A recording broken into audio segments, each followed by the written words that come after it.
domingo, 26 de outubro, e começa agora o Agrofag. Bom dia para você que está aí assistindo a gente cedinho na televisão ou em nosso canal no YouTube. Professor Celso, tudo bem com o senhor? Bom dia. Bom dia, Tonela, tudo bem? Um bom dia a todos que nos assistem. Vamos direto aos destaques do programa de hoje. Olha aí. Vamos falar sobre gado Purunã, uma raça genuinamente paranaense. A nossa equipe visitou uma fazenda que é considerada modelo na criação desses animais e onde são realizadas pesquisas para o melhoramento genético. Acompanhamos um dia desse trabalho que contou com a presença do pesquisador que ajudou no desenvolvimento da raça, o zootecnista José Luiz Moleta. E o senhor conhece muito bem de perto toda essa história da raça, né? Nós temos aí uma boa fase da nossa vida trabalhando dentro com esse material genético, com essa raça, desde o início do processo de formação da raça Purunã. Vamos falar ainda sobre o programa Fomento Purunã, lançado pelo governo do estado e que pretende incentivar a criação dessa raça. Em Matelândia, a cooperativa Lar está utilizando a inteligência artificial na verificação das carcaças de frango. A Isa vai falar sobre o cultivo de pêssegos, tem o espírito empreendedor do casal Priscila e Marcos, que encontrou na produção de frutas desidratadas uma boa fonte de renda. E olha só o tamanho desses reservatórios de água que são utilizados para irrigar as lavouras. Vamos mostrar como eles são construídos.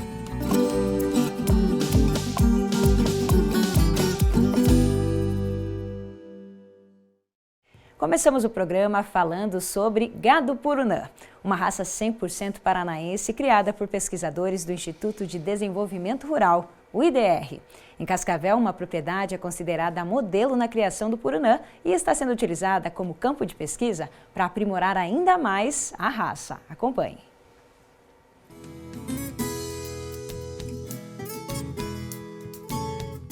Rio do Salto. É nesse distrito de Cascavel onde fica a Tucano, uma das 3 fazendas da família Laginski. A principal atividade por aqui é a pecuária de corte.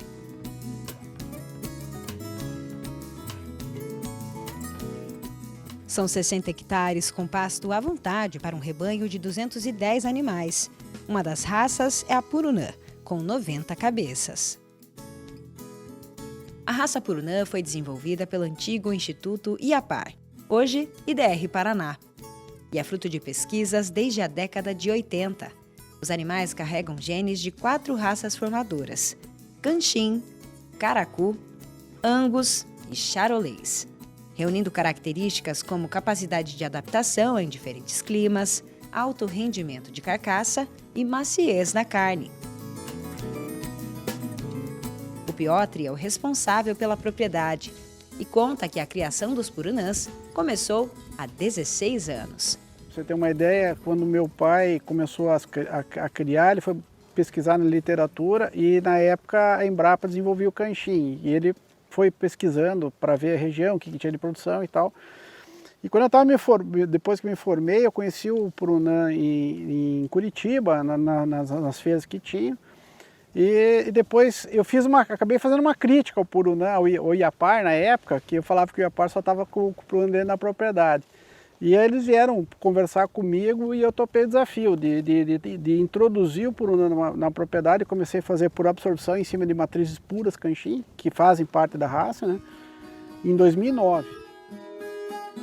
A carne serve bem para o mercado considerado premium e tem conquistado espaço em vários estados brasileiros. A gente tem visto assim, o Purunã é uma raça completa, porque ela atinge todas as etapas do pasto ao garfo. Então, quando você avalia lá, dentro da produção, a rentabilidade do produtor, número de bezerros, peso do bezerro desmamado, a eficiência alimentar dele para ser abatido precocemente, com todas as características de qualidade, de marmoreio, de gordura, ele fecha muito bem isso. Aí quando ele chega na indústria, ele é um animal, uma carcaça pesada, uma carcaça que daria exportação para qualquer lugar do país, fechando todos os quesitos de qualidade, e o consumidor vai poder ter uma carne premium, extra premium, que qualquer configuração que queira dar, de uma maciez, de uma qualidade irreconhecível até. E é nessa busca pela máxima qualidade que entra o papel da pesquisa. A fazenda, considerada modelo, é acompanhada de perto pela equipe do IDR Paraná. Um dos profissionais que avalia o manejo feito aqui é José Luiz Moleta, um dos desenvolvedores da raça Purunã. E o senhor conhece muito bem de perto toda essa história da raça, né? Nós temos aí uma boa fase da nossa vida trabalhando dentro com esse material genético, com essa raça, desde o início do processo de formação da raça Purunã. A gente vem trabalhando, acompanhando e desenvolvendo e tendo a satisfação hoje de poder estar numa propriedade onde o Purunã já se encontra há um bom período de tempo. E hoje, mais importante ainda, é esse trabalho que nós estamos fazendo aqui na fazenda do Piotr Laginski, que é um trabalho que vai promover o melhoramento genético para a raça Purunã. Então nós estamos aqui com uma equipe de professores da Universidade Federal, uma equipe do próprio IDR, também de acadêmicos da universidade, realizando esse trabalho de coleta de material para avaliação genômica da raça, que vai ser a partir do resultado desse projeto, nós vamos ter um ganho, um salto muito grande, muito rápido na promoção do melhoramento genético da raça Purunã. O Alexandre é o professor que coordena a equipe de acadêmicos que participa do projeto. Nessa etapa da pesquisa, realizada através de análises de DNA, o objetivo é avaliar a resistência do rebanho ao ataque de carrapatos. Identificando isso, você consegue fazer o quê? Propiciar um valor genético para esse animal para esta característica. Aí quando você for comercializar o animal, por exemplo, você vai dizer, ó, viu, você precisa de uma linhagem mais resistente a carrapato? Você pode ir para esses indivíduos. Ó, esses indivíduos aqui têm essa produção, mas eles não são tão resistentes. Primeira situação. A segunda situação, multiplicar esses animais resistentes, a ponto deles serem maioria na população. Quando eles forem maioria na população, o custo, por exemplo, com os controles químicos, químicos e bioquímicos para carrapato, diminui bastante. E como os produtores sabem, isso é um custo relativamente importante, e devido ao manejo, devido ao custo do produto e também devido à queda de produção dos animais. Então, conseguindo melhorar isso, faz muita diferença para o produtor. São os próprios acadêmicos que fazem a coleta das amostras que serão avaliadas no laboratório. A Lorenza explica como o trabalho está sendo feito. Nessa etapa, a gente está retirando o pelo do rabo dos animais, a gente está colocando na fichinha para enviar para o laboratório para ser feitas as análises. Na fichinha, a gente tem o número da tatuagem, o código de barras, a data e o sexo, se é macho ou fêmea. Além disso, a gente tira a amostra e a gente coloca nessa fichinha com o bulbo, que seria o mais importante. Também a gente tira 2 amostras da cola, para que a gente tenha um banco de dados para caso precise continuar essas análises daqui a algum tempo. Isso vai lá para o IDR Paraná? Isso vai lá para o IDR Paraná. Conhecido como análise genômica, esse sequenciamento do DNA representa um avanço na pesquisa. Ele agiliza os resultados que antes eram obtidos apenas pela avaliação visual dos animais. Talvez o carrapato seja um dos principais problemas que a bovinicultura de corte tem enfrentado, principalmente do meio do país para baixo, né? Nordeste menos, Norte ainda menos, né? Mas são regiões que o carrapato vai chegar, vai se adaptar. E quando você tem ainda um processo genômico atrás, que a gente conseguir identificar quais são as características genéticas que vão dar essa resistência, e aí nós vamos andar aí talvez anos-luz na frente aí de uma seleção que talvez durasse 30, 40, 50 anos, nós vamos tentar, vamos economizar bastante tempo. Então, assim, além da seleção que a gente faz, que a associação fazia, de todos os programas, vamos falar assim, nós estamos contratando uma Ferrari aí para andar rápido. Que interessante essa raça, né, professor Celso? Tem muito potencial no Brasil. É uma raça que vem de vários cruzamentos, né? E esse cruzamento atende a maioria dos requisitos do pecuarista. E quando você tem um melhoramento genético com seleção e está tendo ganho, você tem que divulgar e executar isso. É o que acontece, a raça Purunã está aí no mercado, né, mostrando esse ganho genético que está ocorrendo. E ainda nessa edição do Agrofag, nós vamos falar sobre o projeto de estímulo à criação dessa raça. É o programa Fomento Purunã. O governo do estado está entregando touros para pecuaristas que têm interesse no melhoramento dos seus rebanhos. Já já a gente explica todos os detalhes desse programa que pode beneficiar o produtor rural. Professor Celso, nós já mostramos vários exemplos aqui de como a tecnologia é indispensável para otimizar os processos de produção, seja no campo ou na indústria, né? Antonella, a tecnologia é um caminho sem volta. Quem deixar de usar não será competitivo. Com certeza. Na cooperativa Lar, em Matelândia, uma dessas inovações tornou o trabalho mais rápido e eficiente. É o uso da inteligência artificial na avaliação das carcaças de frango. Olha só. O Brasil é o terceiro maior produtor de frangos do mundo, atrás apenas dos Estados Unidos e da China. Mas o país é o maior exportador da carne, tendo comercializado em 2024 5,2 milhões de toneladas para 151 países. O Paraná lidera o ranking nacional de produção, com 5 milhões de toneladas. É também o maior exportador, responsável por 40% do que é vendido ao exterior. A região oeste do estado concentra a maior parte dessa produção, muito por conta das cooperativas, que trabalham em sistema de integração com os avicultores. Entre elas está a Lar, que possui 4 frigoríficos. Juntos eles processam 1.200.000 aves por dia, sendo a 4ª maior produtora de frangos da América Latina. 60% da produção da cooperativa abastece o mercado interno e os outros 40% são destinados à exportação. Esta unidade fica em Matelândia e tem 2 linhas de produção, com capacidade para abater até 500.000 aves por dia. A Lar investe em tecnologias de ponta para garantir agilidade e eficiência nas atividades. Um exemplo é esta máquina de corte automatizado. O equipamento substituiu o trabalho manual, trouxe precisão e padronizou o tamanho das peças. Os investimentos na automatização se intensificaram nos últimos 10 anos. E a novidade agora é a aplicação de uma tecnologia inovadora. Ela utiliza a inteligência artificial na inspeção das carcaças de frango. Kleber é o supervisor de qualidade da cooperativa e conta que a ideia surgiu durante um evento que apresentava soluções criativas para a indústria. A implementação desse sistema surgiu através do nosso desafio em relação à nossa padronização sobre a avaliação dos lotes em relação ao que hoje nós utilizamos para o pagamento do produtor. Então nós tínhamos um desafio para fazer toda essa equalização dessas informações entre os diferentes turnos de produção, entre os colegas do controle de qualidade.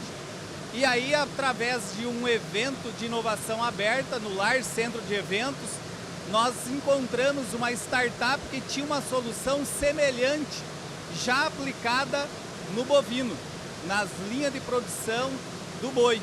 E aí nós identificamos essa oportunidade e a partir de então trouxemos isso para implementar aqui na nossa planta de Matelândia. A implementação do sistema teve início em 2022, com os primeiros testes e avaliações. Mas a integração ao dia a dia da indústria só aconteceu mesmo em fevereiro deste ano. Desde então nós passamos a colher uma série de imagens. Essas imagens elas serviram para gerar um banco de dados. Esses bancos de dados formaram então toda a nossa linha de algoritmos para então começar esse processo de validação, ajuste fino desse padrão, o treinamento dessas imagens e então nós começarmos a utilização em linha para avaliação em tempo integral aqui da classificação das nossas carcaças. O sistema funciona assim. Os sensores e as câmeras estão instalados na linha de produção a poucos centímetros das aves. A leitura, feita através da inteligência artificial, se baseia em parâmetros técnicos. São avaliados os pés, as vísceras e as lesões de carcaça. Kleber explica que são informações fundamentais que influenciam até no valor que o produtor recebe pelo lote. Essas informações elas vêm em tempo real aqui para esse sistema. Dentre essas informações nós classificamos até 7 tipos de anomalia mas os principais que nós consideramos, os de maiores relevância, é a questão de calo de pé, víscera cheia e os níveis de contusões e fratura, as lesões dessas carcaças. Esses dados, eles compõem parte do pagamento, a remuneração do produtor, que é o nosso associado. Então essas informações são de extrema relevância para a nossa atividade. Você pode mostrar para a gente agora as informações, então, que estão sendo obtidas agora pelo sistema? Bem, então, por exemplo, agora nesse momento nós temos informações que mostram os dados relacionados a calo de pé, as lesões e contusões e fratura, como citado. Temos também dados relacionados em tempo real aqui sobre a característica dessas vísceras. Além dos dados relacionados à performance, nós temos também todo o banco de imagens que são mantidas nesse sistema. Então nós conseguimos fazer um processo de rastreabilidade, um processo de auditoria desse sistema e treinamento dos nossos funcionários que estão envolvidos aqui na nossa atividade. Antes da inteligência artificial, 12 pessoas se dedicavam exclusivamente à avaliação das carcaças. E isso era feito em apenas 100 aves por lote.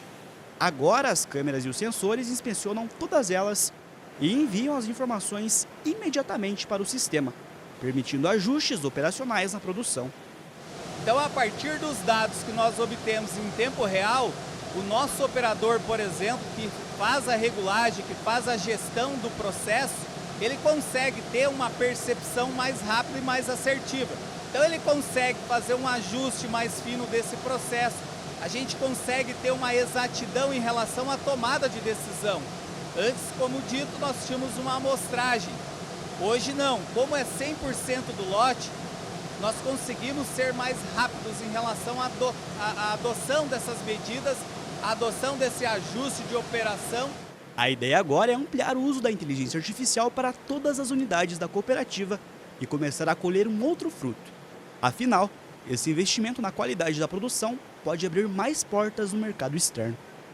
Como nós trabalhamos tanto com exportação, com produção para o mercado interno, mercado doméstico, mas também com a exportação, quando a gente fala de um mercado como a União Europeia, principalmente Reino Unido, esses países eles possuem uma exigência maior em quesitos que estão relacionados ao trabalho que as câmeras capturam, essas imagens que as câmeras capturam, que são trabalhos, são imagens que estão relacionadas ao bem-estar animal, por exemplo.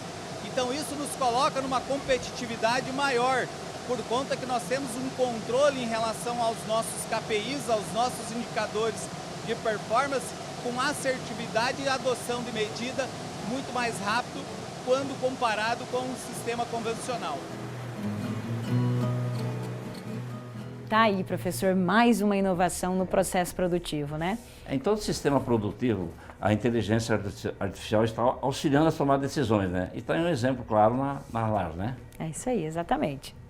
E, professor Celso, agora um recado que tem tudo a ver com esse assunto que estamos tratando. Nessa semana, Cascavel vai sediar a AviSui, feira que reúne as principais tecnologias para a indústria e a produção dos setores da proteína animal, incluindo aves, suínos e peixes. Nessa entrevista para o Agrofag, a organizadora do evento, Andréia Gessuli, fala sobre a programação. A nossa equipe conversa agora com a Andréia Gessuli, ela que está lá na cidade de Itu, interior de São Paulo, e vai falar sobre esse objetivo da AviSui, que está na 24ª edição e vai ser realizada aqui em Cascavel. Seja bem-vinda, Andréia. Obrigada, Antoniela. É um prazer estar aqui com vocês e ter essa oportunidade de convidar todos para estarem presentes na AviSui, agora de 28 a 30 de outubro. Andréia, o público vai encontrar o que no evento de vocês aí? Tem muito estudo, tem muita pesquisa, mas exatamente o que eles vão encontrar lá? Nessa 24ª edição, que a gente realiza pela primeira vez em Cascavel, nós vamos reunir toda a cadeia produtiva de aves, suínos e peixes, de tilápias especificamente, nesses 3 dias de feiras de negócio. Nós vamos trazer palestras técnicas e painéis de conjuntural de mercado.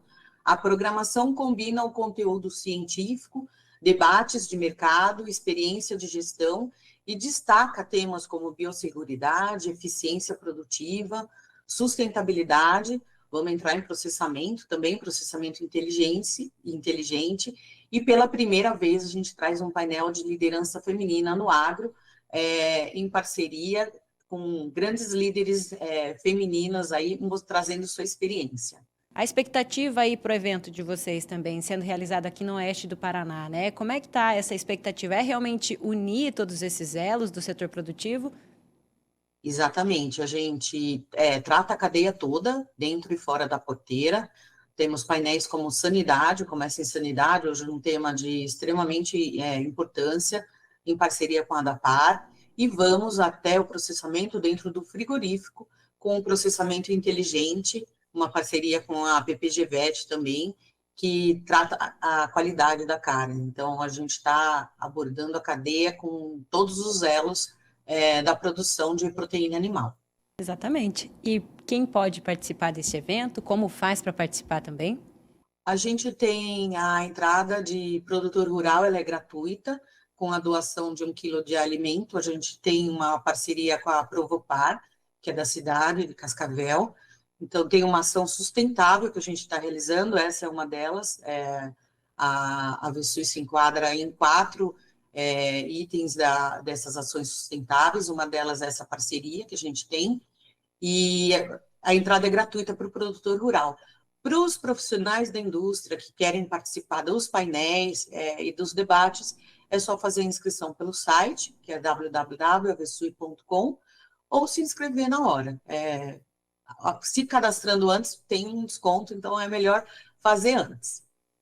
Ok, a gente deixa a dica aqui então. Andréia, obrigada pela participação e a gente segue acompanhando o trabalho de vocês aí na Avesui. Obrigada, Antoniola, pela oportunidade e aguardo vocês no nosso evento. Lembrando que a Avesui será realizada no Centro de Eventos de Cascavel de terça a quinta-feira. Quem aí gosta de pêssego? Todo mundo, né? Esse é o tema do quadro Isa na Fazenda.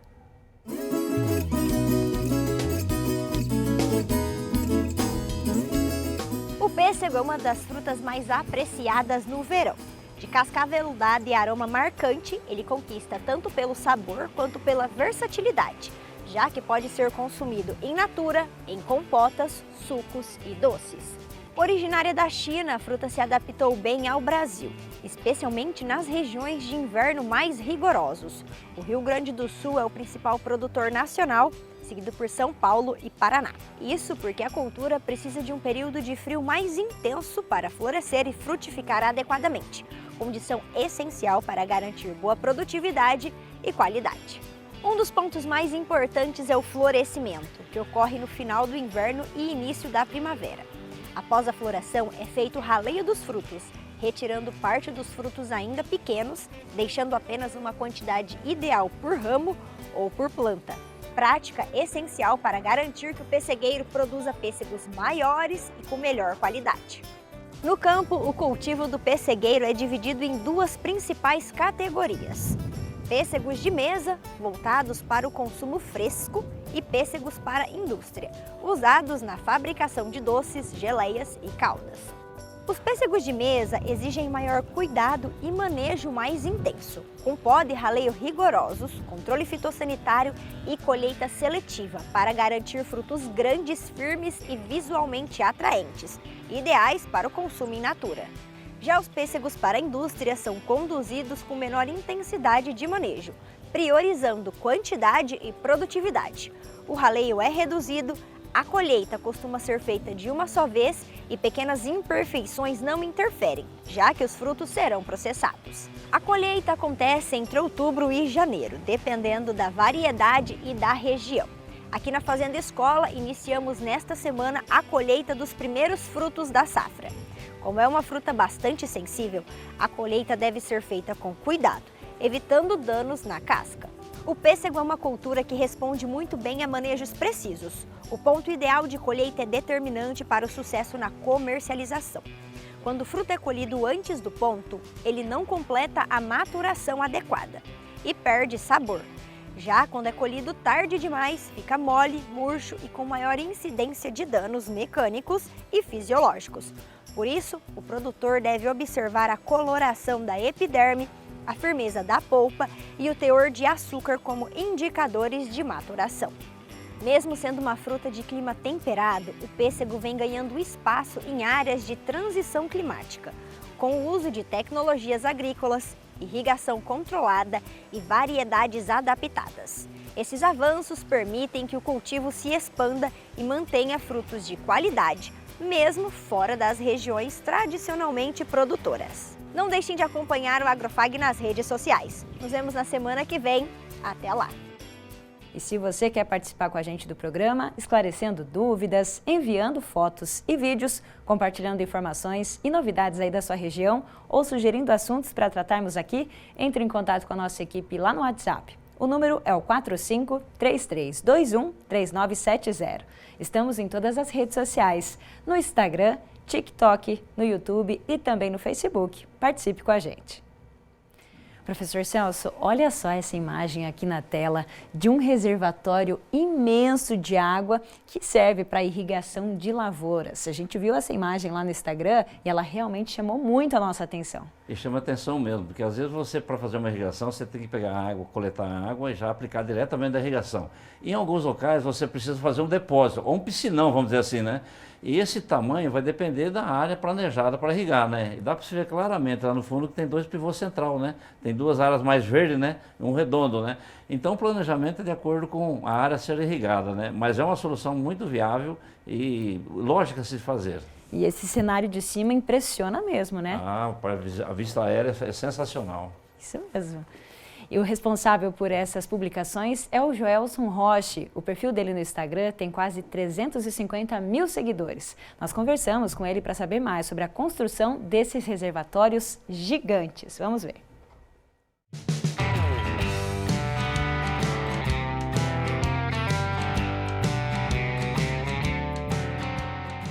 Joelson Roche é técnico de campo da empresa Zupac Techground e trabalha há 3 anos na construção de reservatórios de irrigação.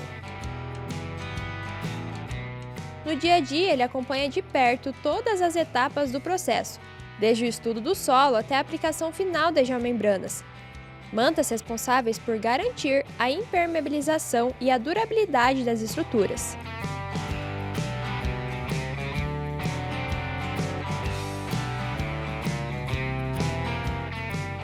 As geomembranas são feitas de polietileno e funcionam como uma barreira protetora, impedindo qualquer vazamento e preservando a água armazenada. Esse reservatório, por exemplo, tem 7 metros de profundidade e capacidade para 610 milhões de litros de água. A captação é feita principalmente por poços artesianos, que garantem o abastecimento durante todo o ano.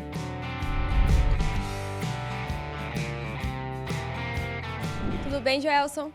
Tudo bem, e você? Como que funciona a construção desses reservatórios, desde o planejamento até a instalação final? O processo de construção dos reservatórios, eles são bem complexos, sim, né? Tem que estudar o solo para ver como que é, se o solo tem uma boa resistência, porque a maior parte do que segura a estrutura é a parte do solo, né? Então, primeiro, inicialmente é feito um estudo do solo, depois vem a equipe topográfica, faz o levantamento para ver o tamanho e a localização aonde o reservatório vai ficar. E eles são construídos em diferentes formatos, né? Tem um formato circular, que é o mais executado no Brasil, e tem o formato triangular, né? Que ele fica ali entre os pivôs. Então, basicamente é isso, né? É tudo feito um estudo antes da execução deles, para garantir ali um melhor aproveitamento de área ali para o produtor. E depois de construído, como que é o preenchimento desses reservatórios? Aí é de acordo com a liberação que o produtor tem, que ele pode fazer a retirada da água, né? Mas são, basicamente, quando tem rios ou represas, ele não pode ficar tirando o tempo todo, digamos assim, né? Ele tem um período que ele pode coletar água, né? Fora desse período que não está liberado, ele não pode fazer a retirada da água. A mesma coisa se aplica para a questão dos poços, né? Onde os reservatórios são executados ali, tem os poços artesianos, ele tem um período ali que ele pode operar os poços, né? Ele não pode ficar o tempo todo ali tirando água, né? Então é tudo bem controlado, sabe? E olhando para o mercado, você percebe que a demanda, né, por esses reservatórios tem aumentado nos últimos anos? Sim, positivo. A cada ano vem aumentando muito essa demanda, né, dos reservatórios, esse investimento, ele está sempre à frente aí, né, e garantindo aí que os produtores eles consigam fazer produções, fazer cultivos diferentes também, né, eles fazem diversos cultivos. Às vezes ele planta no mesmo ano, ele planta na mesma área, ele planta soja, na segunda colheita ele já planta o algodão, então ele vai fazendo ali um rodízio, né? Então ele é muito proveitoso, né? E você lembra, assim, agora, qual foi o maior reservatório que você já, né, fez parte ali da construção? Lembro, sim. Eu acompanhei um reservatório no oeste da Bahia e ele tem ali capacidade ali para mais de 1,2 bilhões de litros, né? Então é uma coisa assim bem gigante. E vou te levantar um dado também do maior reservatório do Brasil, né? Ele fica também no oeste da Bahia. Então é uma área bem grande aí, tem em média aí mais de 40 hectares de área construída só do reservatório. E também no oeste da Bahia tem o maior pivô do mundo, né?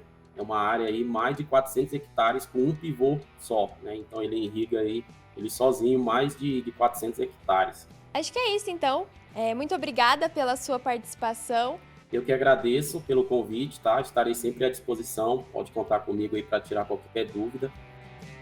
A gente agradece aí ao Joelson e parabéns pelo trabalho. E agora vamos ver os preços do mercado agrícola em nossa região. O valor da saca da soja em Cascavel nessa semana R$ 120. A saca do milho, R$ 52 e a saca do trigo, R$ 65. No próximo bloco tem mais Purunã. O governo do estado está cedendo touros reprodutores para pecuaristas que têm interesse em melhorar a qualidade dos seus rebanhos. No estúdio, vamos receber um dos pesquisadores que participou da criação da raça Purunã, José Luiz Moleta. É já já.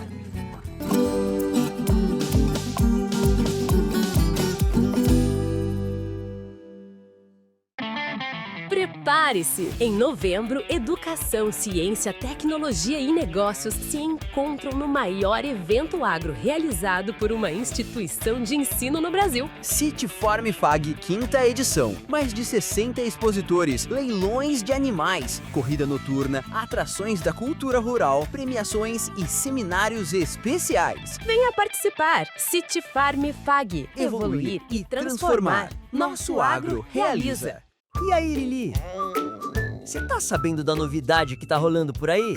Claro! É o Clube do Mascote do Hospital Veterinário FAG. Meu humano já assinou. Consultas, exames, vacinas, tudo no pacote. E ainda tem castração, check-up e muito mais. Clube do Mascote do Hospital Veterinário FAG.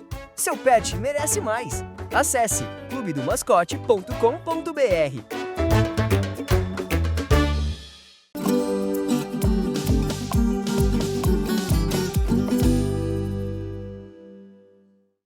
Voltamos a falar sobre o gado Purunã. Produtores interessados em criar animais dessa raça podem se cadastrar no programa Fomento Purunã, que incentiva o desenvolvimento de rebanhos de alta qualidade. Na abertura do programa de hoje, nós mostramos a criação do gado Purunã lá na fazenda do Piotr Laginski e falamos sobre as características dessa raça. Nós aproveitamos também para conversar com o produtor e o pesquisador José Luiz Moleta sobre esse estímulo que o governo está oferecendo. O pesquisador José Luiz Moleta acompanha o trabalho de desenvolvimento da raça Purunã desde os anos 90.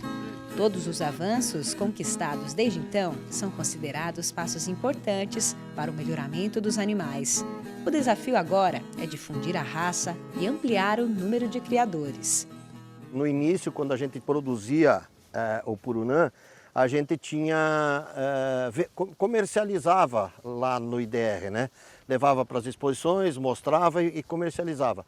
Mas nós não estávamos conseguindo chegar naquele público que a gente entendia que era o público mais carente de melhoramento genético ou de uma raça que pudesse, que é o pequeno e o médio produtor.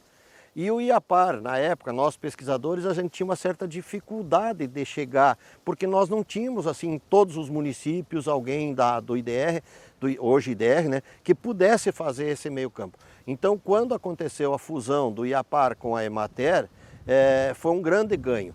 E foi ali que nós começamos, então, o projeto que nós chamamos hoje o projeto de fomento da raça purunã no estado do Paraná. O projeto funciona da seguinte forma. O criador, com no mínimo 25 vacas matrizes de qualquer raça, pode se cadastrar no escritório local do IDR. Se for selecionado, vai receber um touro purunã reprodutor, sem custo, cedido pelo governo do estado. Em contrapartida, no prazo de 3 anos, o criador precisa devolver ao IDR 3 bezerros com 220 quilos cada.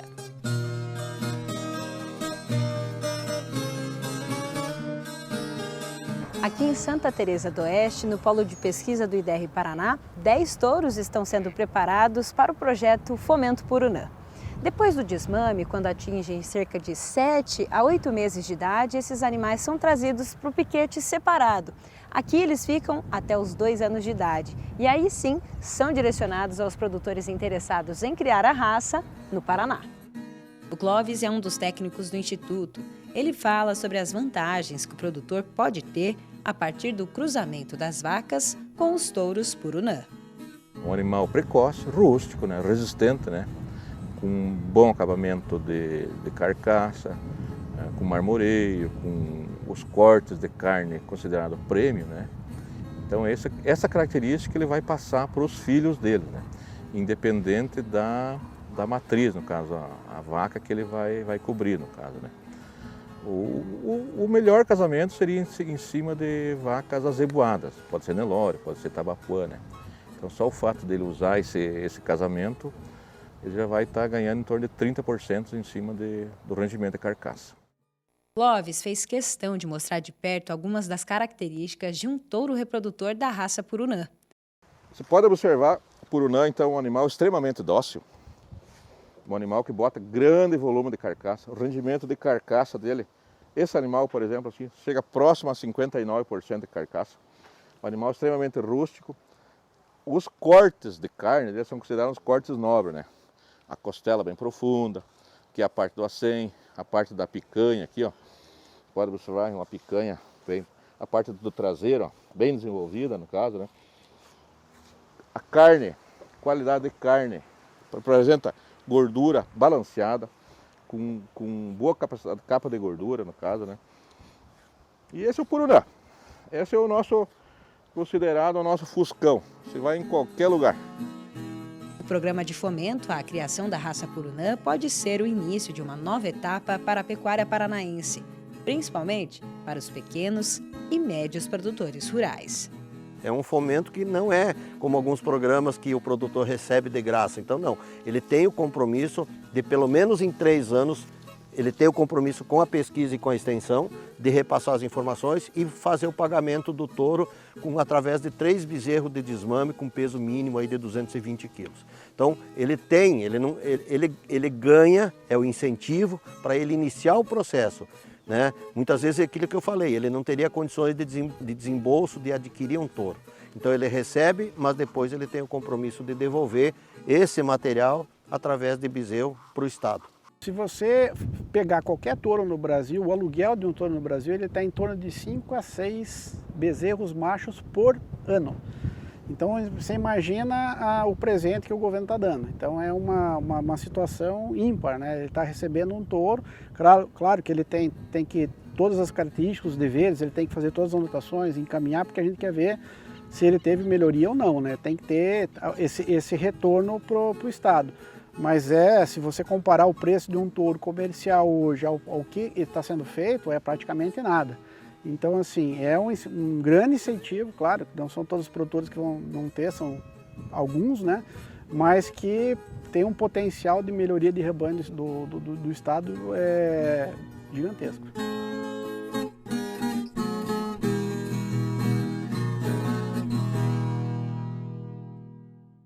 E a gente segue falando em purunã aqui no nosso estúdio. Recebemos 2 especialistas aí nesse assunto. Dr. José Luiz Moleta, pesquisador do IDR Paraná, um dos criadores da raça. Seja muito bem-vindo ao nosso estúdio. Bom dia, prazer, muito obrigado pelo convite. Uma oportunidade que a gente com certeza tenho uma grande satisfação de poder participar desse programa, já pela primeira vez, mas de uma maneira muito interessante para que a raça possa ser mostrada e demonstrada aos interessados. A gente está muito feliz em receber o senhor aqui. Obrigado. Professor Alexandre dos Santos também, lá de Palotina, né, da UFPR, já esteve aqui conosco em abril, agora de volta. Seja bem-vindo. Muito obrigado pelo convite, muito feliz novamente por estar participando e trazer conteúdo que é de interesse de muitos criadores e pecuaristas do nosso país, inclusive porque o Purunã hoje ele já está no país todo, né? Não está mais restrito ao Paraná. Pegando o seu gancho, então, dessa fala, eu já começo com a pergunta para o Dr. Moleta.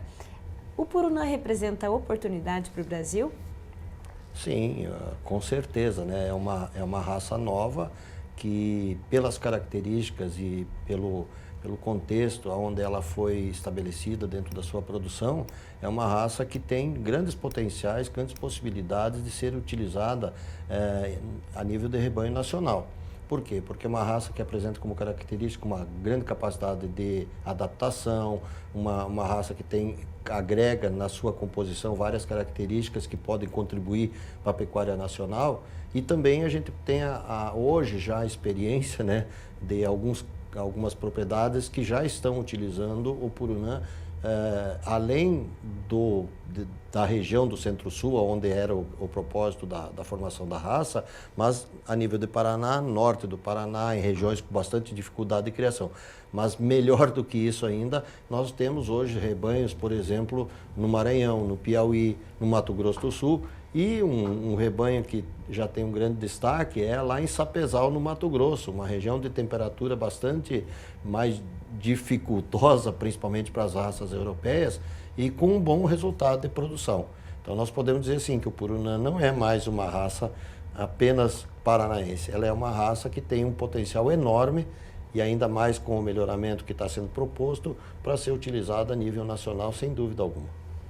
Alexandre, como é que está essa divulgação do Purunã? O que vocês podem fazer para que ele possa, vamos dizer assim, expandir mais do que o Moleta falou?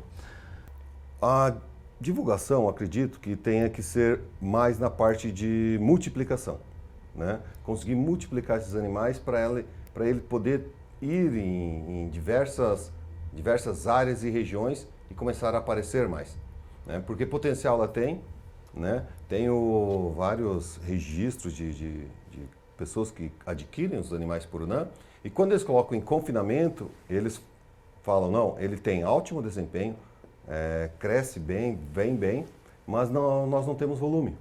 O que falta também é volume. E aí, para isso, precisa multiplicar os animais para ter volume para atender as demandas. Isso quer dizer que está tendo uma demanda alta, então? A demanda é alta, mas não tem volume para suprir toda essa demanda. E vem ao encontro desse assunto a questão do fomento, né? Hoje vocês têm um projeto aí que fomenta a raça no estado do Paraná, dá esse incentivo, principalmente a pequenos e médios produtores rurais. Então, a ideia do fomento ela é melhorar os rebanhos, ainda assim trazendo essa pesquisa junto, alinhada a isso, né? Sem dúvida alguma, né? Quando nós desenvolvemos a raça dentro do antigo Iapar, hoje IDR, a gente sempre teve a preocupação em atender a pecuária de corte, que no Paraná, assim, é uma pecuária bastante extensiva. E no início do projeto, a gente tinha até comercializávamos touro, né? Eu falo comercializávamos porque hoje a gente criou um programa dentro do IDR, depois da fusão Mater e Iapar, a gente teve mais acesso aos pequenos e médios produtores, que são aqueles que têm mais dificuldade de acesso a uma genética de qualidade, uma genética por conta até de aquisição de um touro. Então esses produtores muitas vezes eles utilizam alguns animais até próprios, um pouquinho mais apresentável, né? Ou compram um touro do vizinho e isso não promove melhoramento genético nos rebanhos. Então hoje com a possibilidade desse programa de fomento que a gente implementou dentro do IDR, nós estamos fornecendo, disponibilizando os touros para pequenos e médios produtores, porque a gente sempre diz assim, o grande tem mais potencial para adquirir, então vamos atender aqueles que teriam mais dificuldades. Isso é um programa de governo e esse programa realmente ele tem, além deste foco de promover o melhoramento genético nos rebanhos, é aquilo que o professor estava colocando. Hoje, se alguém perguntar onde é que... A gente fala muito, né? O Purunã tem uma carne excelente, e realmente tem, né? Uma carne muito boa, tem um potencial muito grande de ter volume, qualidade e produção de carne comestível. Porém, nós já tentamos umas 2 ou 3 vezes colocar essa carne no mercado. A primeira restrição que a gente encontra é assim, eu preciso que você me entregue 15 carcaças de Purunã por semana. Né? Faça conta, 15 carcaças de Purunã por semana, quantos animais eu tenho que ter para atender esse estabelecimento. Né? Então, assim, e esse volume é o que o professor falou, nós ainda não temos. Então, o programa de fomento, a multiplicação dos criatórios que possam, no futuro, a gente poder organizar esse pessoal, para a gente poder disponibilizar uma carne, porque ela tem que ser ofertada, né, com frequência, com, né, consistência e com padrão. Porque se nós não conseguirmos isso, nós podemos queimar o filme. Então, esse projeto de fomento, ele também tem esse propósito, é ampliar o criatório de produtos, não necessariamente de genética Purunã, mas de animais até cruzados com sangue de Purunã, assim como o Angus faz, eles têm volume. Então, hoje, qualquer mercado, você encontra, supermercado, você encontra o gôndola, você encontra carne de Angus, né? Por quê? Porque eles têm um potencial muito grande e nós ainda precisamos ampliar esse mercado, esses criatórios, para a gente poder chegar nesse mercado também. Uhum. E já dá para a gente falar também sobre a questão da contrapartida, né, do produtor, de entregar esses 3 bezerros no período de 3 anos. Esse é um bezerro que vai ser acompanhado, vocês vão ter ali o monitoramento dele para que ele se torne as próximas gerações aí, né? O projeto ele tem uma contrapartida do produtor, né? Então, vamos dizer, a gente fornece até 3 touros por criador, depende do volume de matrizes que ele tem. Então, vamos dizer assim, esses touros, eles podem ser utilizados na mesma propriedade até 3 ou 4 anos, dependendo do sistema de produção dele. Então, você imagina, um touro para cada 25 vacas, 30 vacas, até 40, depende das condições. Então, esse é o volume de terneiros, em torno de 80% de prenhez, vamos dizer assim, o volume de terneiros que a gente poderia ter por touro disponibilizado no sistema criatório. Então, isso é importante. E esses terneiros, a ideia é que a gente comece a fazer volume. Os 3, que a gente fala assim, os terneiros que o produtor devolve para nós, para serem colocados, vamos dizer, como pagamento, porque ele não ganha, ele paga o touro através de produção, né? Então é um sistema, porque para não dá, então, né? Então ele tem um compromisso de pelo menos por 3 anos por touro que ele recebeu com a gente, com o IDR. E esses terneiros, quando eles vão de volta lá para o IDR, nós colocamos eles num sistema de produção semelhante ao que a gente tem para avaliação genética da raça e avaliação da produção dos animais da raça. Então eles são avaliados para os terneiros que vêm do produtor. Em questão de eficiência alimentar, em questão de qualidade de carne, eles são abatidos, é feita a avaliação de carcaça, nós fazemos ultrassonografia de carcaça. Então nós temos, de fato, um resultado, né? Hoje nós podemos dizer, o produto que está sendo produzido do Purunã no mercado, nos criatórios do fomento, eles têm ou não têm um padrão Purunã? Né? Ou ele pode atingir o padrão Purunã ou não. E ele, de fato, pode, porque os dados preliminares, esse programa começou em 2021, então 22, que nós vamos ter os primeiros terneiros, 23 começou a chegar os primeiros terneiros no nosso sistema de produção, né? Então, agora que a gente está gerando as primeiras informações, mas elas são muito importantes porque a gente percebe que o Purunã tem um potencial muito grande de imprimir as características produtivas no sistema e também de qualidade de carne. Isso é importante a gente dizer, porque está comprovando aquela tese, ou aquela hipótese que a gente tinha, de que o Purunã realmente tem um potencial bastante grande de imprimir características nos seus descendentes, promover o melhoramento genético. É a prova real. E eu vou fazer uma pergunta para os dois, aí pode até interagir, né? Hoje vocês têm um processo, né, que para acelerar essa seleção e para ter mais garantia do que vocês vão, a garantia do produto final ali, dessa melhoria da seleção, que é o DNA, a genotipagem, né? Eu gostaria que vocês falassem sobre isso daí, que é um assunto muito interessante, né? Eu vou deixar o professor Alexandre. O projeto de avaliação genômica da raça Purunã, ela foi aprovado junto à Fundação Araucária e à Secretaria de Tecnologia do Estado do Paraná, visando 2 objetivos principais, né?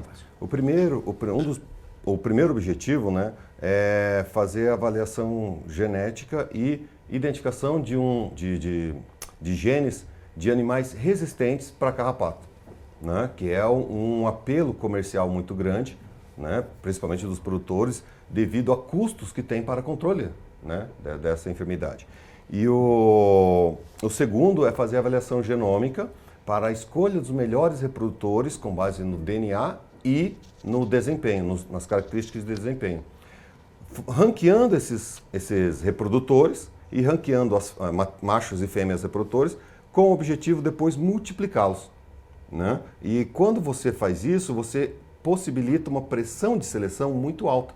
E essa pressão de seleção é o que faz todas as raças, né, evoluírem.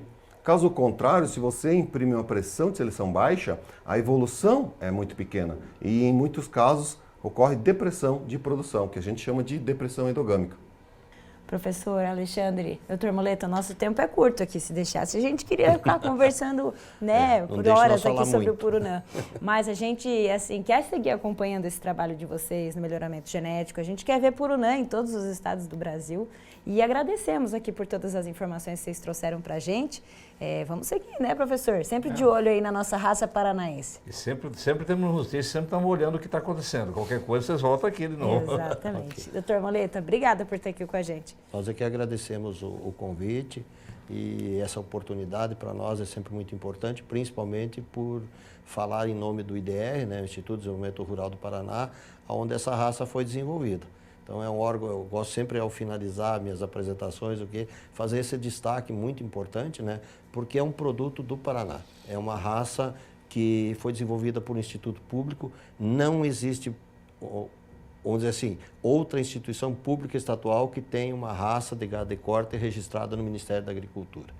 Então, aos paranaenses, eu, embora seja gaúcho, mas mais de 50% da minha vida estou no Paraná trabalhando, né, me dediquei a esse trabalho, então eu falo assim, é o bicho do Paraná. E os paranaenses devem ter orgulho por terem no seu estado um desenvolvimento de uma raça de gado de corte por uma instituição pública estadual.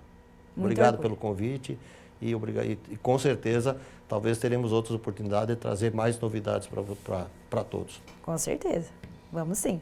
Professor Alexandre, obrigada também. Obrigado pelo convite, fico muito feliz da oportunidade que vocês dão para a divulgação. Agradeço em nome da universidade, ao trabalho da Universidade Federal do Paraná, do nosso grupo de estudos em genética e melhoramento da universidade, o Fenótipo. E eu sou o bicho do Paraná que ele fala, né? Nascido e criado no Paraná. Estudei graduação, mestrado, doutorado. Agradeço ao Estado que me possibilitou isso. Muito bem. Obrigada. E agora vamos acompanhar como fica a previsão do tempo para os próximos dias aqui na nossa região. A região oeste seguirá com a possibilidade de rajadas de vento, principalmente nas primeiras horas do dia, com indicação de 60 km por hora, conforme mostra o CIMEPAR.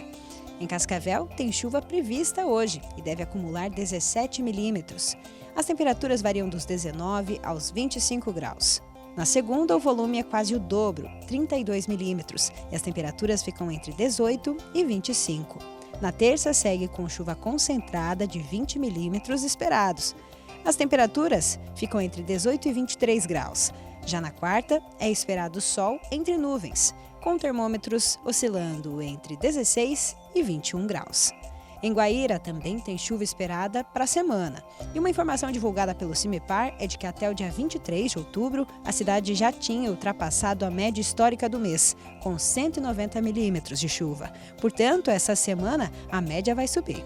Hoje estão previstos 34 milímetros, com variação nas temperaturas dos 21 aos 28 graus. Amanhã continua chovendo, o volume será de 13 milímetros. Os termômetros variam dos 20 aos 27 graus. Para a terça, ainda tem chuva concentrada de 20 milímetros. Na quarta, a nebulosidade vai perdendo força e dando espaço para o sol. A mínima é de 19 e a máxima não passa dos 24 graus. Foz do Iguaçu também amanhece chuvosa nesse domingo. A indicação é de 27 milímetros e termômetros entre 21 e 27 graus. Amanhã segue com tempo fechado, mas o volume de chuva esperado é baixo, apenas algumas pancadas devem ser registradas, na faixa dos 4 milímetros. Na terça, as chuvas se concentram um pouco mais. 10 milímetros estão previstos e as temperaturas ficam entre 20 e 24 graus. Para a quarta, a temperatura cai um pouco. A variação é dos 17 aos 23 graus, com sol entre nuvens.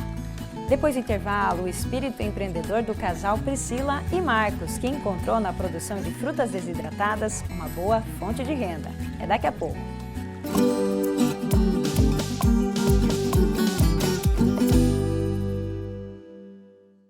E aí, Lili? Você tá sabendo da novidade que tá rolando por aí? Claro! É o Clube do Mascote do Hospital Veterinário FAG. Meu humano já assinou. Consultas, exames, vacinas, tudo no pacote. E ainda tem castração, check-up e muito mais. Clube do Mascote do Hospital Veterinário FAG. Seu pet merece mais. Acesse clubedomascote.com.br.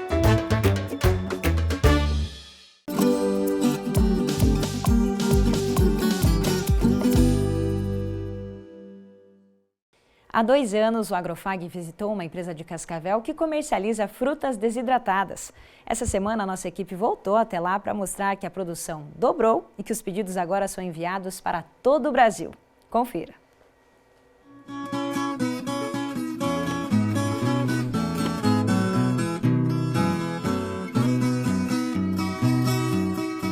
A história começou com a união e a visão empreendedora do casal Priscila e Marcos. Os dois trabalham com frutas desidratadas. Priscila é formada em tecnologia de alimentos e tem mais de 15 anos de experiência.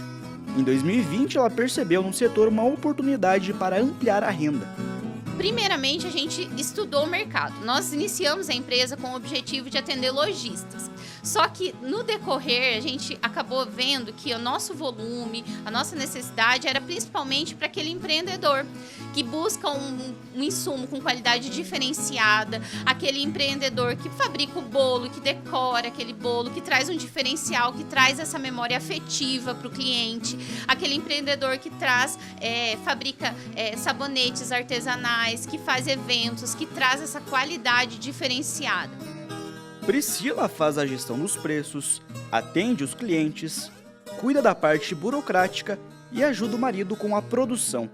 Já o Marcos é quem compra as frutas e ainda trabalha com a logística dos pedidos. O Agrofag visitou a empresa pela primeira vez em 2023. Naquela época, a produção era de 20 quilos de frutas desidratadas por semana. De lá para cá, os pedidos foram aumentando até dobrar. Ou seja, a produção atual é de 40 quilos de frutas por semana. Para comportar o crescimento do negócio, Priscila e Marcos compraram uma segunda máquina para desidratar as frutas. Alguns dos locais de venda que a gente tem, eles têm um prazo para cumprir, que é um prazo de entrega, né? Então a gente viu que a gente poderia atrasar essas entregas se a gente não investisse em uma outra máquina. Sendo que a desidratação ela não pode ser adiantado o processo. Então, ela tem aquele tempo, a gente precisa aumentar a capacidade de produção.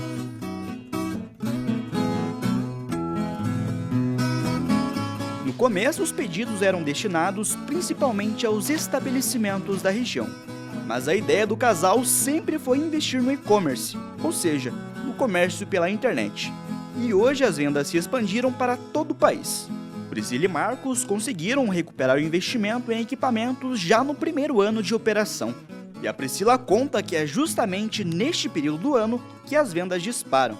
Esse período final de ano, então desde outubro, novembro, dezembro, janeiro e fevereiro, até o período de carnaval. Então aumentam-se as festas, o brasileiro gosta, né, de colocar uma mesa posta, bonita, fazer eventos. Então esse período é o período de maior demanda de produção e venda.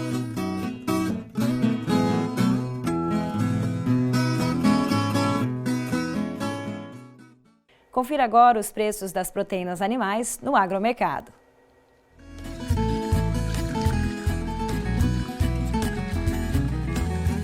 arroba do boi gordo, de acordo com o CPEA, R$ 311,40.